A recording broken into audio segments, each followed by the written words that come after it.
So hi guys, welcome to my video. ഇന്നെൻ്റെ first reaction video ആണ്.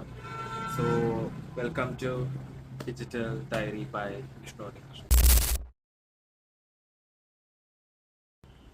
So ഞാനിന്ന് Lokah chapter 1 Chandra കണ്ടിരിക്കുകയാണ്. ലൈക്ക് ഓഫ്കോഴ്സ് ഇത് ഒരു തിയേറ്റർ എക്സ്പീരിയൻസ് സിനിമ തന്നെയാണ്. എനിക്കിത് തിയേറ്ററിൽ നിന്ന് മിസ്സായി പോയി. ഞാൻ കാണാൻ പോയിട്ടുണ്ടായിരുന്നില്ല. ബിക്കോസ് എനിക്ക് സ്റ്റഡീസും കാര്യങ്ങളൊക്കെ ഉള്ളതുകൊണ്ടും എക്സാംസും കാര്യങ്ങളൊക്കെ ഉള്ളതുകൊണ്ട് എനിക്ക് അങ്ങനെ കാണാൻ പറ്റുന്നുണ്ടായിരുന്നില്ല. സോ ഞാൻ OTT വരുമ്പോൾ അത് കാണാം എന്ന് വിചാരിച്ചിരിക്കുന്നു. ഇപ്പോൾ ജിയോ ഹോട്ട്സ്റ്റാറിലാണ് റിലീസായിട്ടുള്ളത്. 31 ഒക്ടോബറാണ് റിലീസായത്. ഞാൻ ഇന്നലെ ഇരുന്നിട്ടാണ് കണ്ടത്. ഇന്ന് വീണ്ടും ഇരുന്ന് ഞാൻ കണ്ടു. സോ സിനിമ ഒരു പക്ക എൻ്റർടൈനർ ആണ്. ലൈക്ക് എന്താ പറയുക, നമ്മളെ വേറൊരു ഡൈമെൻഷനിലേക്ക് കൊണ്ടുപോകാൻ പറ്റുന്ന ടൈപ്പ് ഓഫ് ഒരു കോണ്ടന്റ് ആണുള്ളത്. ലൈക്ക് സിനിമ കണ്ടുകൊണ്ടിരിക്കുമ്പോൾ നമുക്ക് നമ്മുടെ ഈ ചെറിയ ഭൂമിയിലിരിക്കണ പോലെ ഒരു ഫീൽ അല്ല കിട്ടും. Like something beyond something which is എന്താ പറയുക, എക്സ്ട്രാ ഓർഡിനറി ആയിട്ടുള്ള കുറേ കാര്യങ്ങളൊക്കെയാണ് ഡിസ്കസ് ചെയ്യുന്നത്. ഞാൻ സിനിമയുടെ മേക്കിംഗ് വൈസ് നല്ല അടിപൊളിയായിട്ടുണ്ട്. അതിൽ എസ്പെഷ്യലി എഡിറ്റിംഗ് എനിക്ക് കൂടുതൽ ഇഷ്ടപ്പെട്ടത് നമ്മുടെ ചാമൻ ചാക്കോയുടെ എഡിറ്റിംഗ് ആണ്. വളരെ നല്ല രീതിയിൽ പുള്ളി ചെയ്തിട്ടുണ്ട്. ആൻഡ് കുറേ ലൈക്ക് ഇങ്ങനെ ട്രാൻസിഷൻ സീനൊക്കെ എടുക്കുകയാണെങ്കിൽ അതിൽ എന്താ പറയുക, എനിക്ക് ഏറ്റവും കൂടുതൽ ഇഷ്ടപ്പെട്ട ഒരു നെസ്ലിനും അതുപോലെ തന്നെ നമ്മുടെ വീണും ഇവരൊക്കെ ഒരു coffee, I think it's A cafe, അപ്പോൾ കഫേയിൽ ഇരിക്കണമായിരുന്നു. അപ്പോൾ അതിൽ നിന്ന് ലൈക്ക് ഇങ്ങനെ സോൾട്ടും തട്ടുമ്പോൾ ഇങ്ങനെ വീഴൂലേ, അപ്പോൾ അതിൽ നിന്ന് ഒരു പാനിങ് ഷോട്ട് ആകാശത്തിൽ ഇങ്ങനെ എടുത്ത് നേരെ അവർ താമസിക്കുന്ന അപ്പാർട്ട്മെന്റിലേക്ക് കൊണ്ടുവരുന്ന ഷോട്ട് എനിക്ക് അത് വളരെ ഇഷ്ടപ്പെട്ടു. പിന്നെ വേറൊരു ഷോട്ട് പറയുകയാണെങ്കിൽ നമ്മുടെ ടൊവിനോയുടെ ഇൻട്രൊഡക്ഷൻ ഷോട്ട്.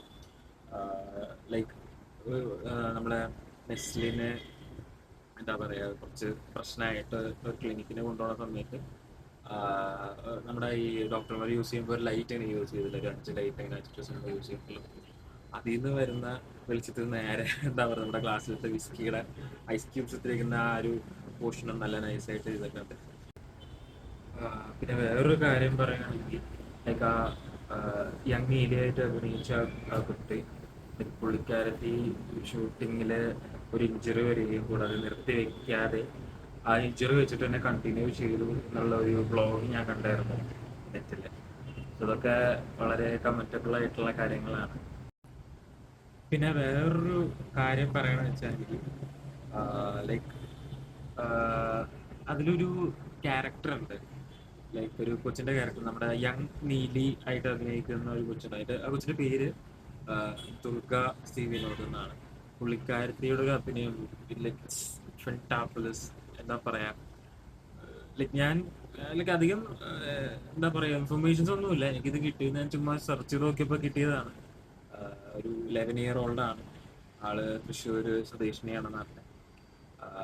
ഒരാളുടെ ഫസ്റ്റ് എവർ സിനിമയാണ് താൻ. പുള്ളിക്കാർക്ക് ഒരു നൈസായിട്ടും ചെയ്തിട്ട് ലൈക്ക് കുട്ടുപോലെ അഭിനയിക്കാന്ന് അറിയില്ല, അതേപോലത്തെ സംഭവമാണ്. അഫ്കോഴ്സ് അഭിനയം അത്ര എളുപ്പമുള്ള കാര്യമല്ല, പക്ഷെ ആ പ്രായത്തിൽ നല്ല രീതിയിൽ അഭിനയിക്കാൻ പറ്റുക, അതിനുള്ള കഴിവ് കിട്ടാന്നൊക്കെ വയ്ക്കുമ്പോൾ ഇറ്റ്സ് സംതിങ് കമൻറ്റബിൾ.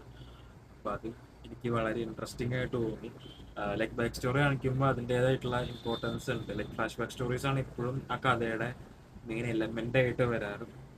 ലൈക്ക് അതാണ് കാരണം. ലൈക്ക് ഒരു സംഭവം നടക്കുകയാണെങ്കിൽ അതിനൊരു കാരണം വേണമല്ലോ. അത് വളരെ എവിഡൻ്റ് ആയിട്ടാണ് ബാക്ക് സ്റ്റോറിയിൽ കാണിച്ചിട്ടുള്ളത്. അതിൻ്റെ അതിൽ അഭിനയിക്കുന്നവരുടെയും ലൈക്ക് ഒരു റെസ്പോൺസിബിലിറ്റിയാണ് അത്രയും നല്ലൊരു ഔട്ട് പുറത്തേക്ക് കൊടുക്കാനുള്ളത്. ആ കൊച്ചിനെ സംബന്ധിച്ച് എനിക്ക് ശരിക്കും ഇഷ്ടപ്പെട്ടു. ലൈക്ക് ഒരു യങ് നീലി എങ്ങനെയാണോ ബിഹേവ് ചെയ്യുന്നത് അതേപോലെ തന്നെയാണ്.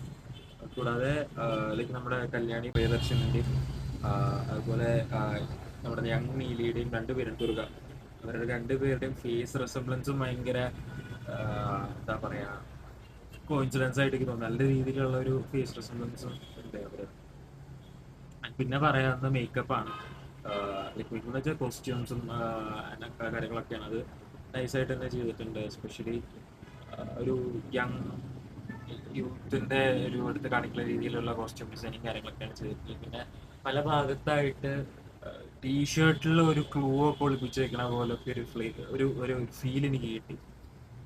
കൂടാതെ നമ്മൾ ഇൻഡെപ്ത് ആയിട്ട് നോക്കുമ്പോൾ പല കാര്യങ്ങൾ ആ ഭാഗത്ത് ഈ ഭാഗത്തുണ്ട്. അതായത് ചാപ്റ്റർ 2ലേക്കുള്ള ഒരു സംഭവങ്ങളൊക്കെ അതിൽ തന്നെ കൊടുത്തിട്ടുണ്ട്. ഈവൻ ലാസ്റ്റ് വന്ന ക്യാമിയോ പോലും നല്ല സെറ്റായിട്ടാണ് കൊടുത്തിട്ടുണ്ട്. പിന്നെ എനിക്ക് ഏറ്റവും ഞാൻ ആൻറ്റിസിപ്പേറ്റ് ചെയ്ത് വെയിറ്റ് ചെയ്തിരിക്കുന്നത് ചാത്തനാണ്. ലൈക്ക് നമ്മുടെ ടോവിനോ തോമസിന്റെ പടമായിരിക്കും. ലൈക്ക് അതൊരു വേറെ ലെവൽ ആയിട്ട് വരും. കാരണം അതില് ലൈക്ക് നമ്മുടെ ടൈലൻഡിൽ വരുന്ന സമയത്ത് അതിൽ കുറച്ച് സംഭവങ്ങളുണ്ട്. അതില് ആ ഒരു കാട്ടിന്റെ ഉള്ളിൽ ഇരിക്കുന്ന ടോവിനോനെ കാണിച്ചിട്ടില്ല, ഇങ്ങനെ തിരിഞ്ഞു നോക്കുന്ന ഒരു സിറ്റുവേഷൻ ആണ് അത്. പക്ഷെ മുന്നേ ശരിക്കും AR-Mലത്തെ നമ്മുടെ മണിയന്റെ ക്യാരക്ടറായിട്ട് ഭയങ്കര ഒരു ആ ഒരു ഇത് തോന്നി പെട്ടെന്നാണ്. So I'm really anticipating for that movie. Second movie Lokah 2 നമ്മുടെ ചാത്തനായിരിക്കും. Very excited for the part 2. അതെന്തായാലും തിയേറ്റേഴ്സ് ഒന്ന് എക്സ്പീരിയൻസ് ചെയ്യണം എന്നിങ്ങനെ മനസ്സിൽ വിചാരിച്ചിരിക്കുകയാണ്. എന്തായാലും ലോക ഫസ്റ്റ് എനിക്ക് ലോക ചാപ്റ്റർ 1 ചന്ദ്ര എനിക്ക് മിസ് ചെയ്തു തിയേറ്ററിൽ നിന്ന്. ബട്ട് ലോക ചാപ്റ്റർ 2 എനിക്ക് തിയേറ്ററിൽ എന്തായാലും ഞാൻ പോയി കാണും, ഞാൻ കാണുകയും തന്നെ ചെയ്യും. സോ അത് വെയിറ്റ് ചെയ്യാണ്. സോ ഇതാണ് എൻ്റെ opinion about the film. So കാണാത്തവരുണ്ടെങ്കിൽ ജിയോ ഹോട്ട്സ്റ്റാറിൽ കാണാം. ചാനൽ ഇഷ്ടപ്പെട്ടിട്ടുണ്ടെങ്കിൽ എല്ലാവരും ലൈക്ക് ചെയ്യുക, ഷെയർ ചെയ്യുക, സബ്സ്ക്രൈബ് ചെയ്യുക.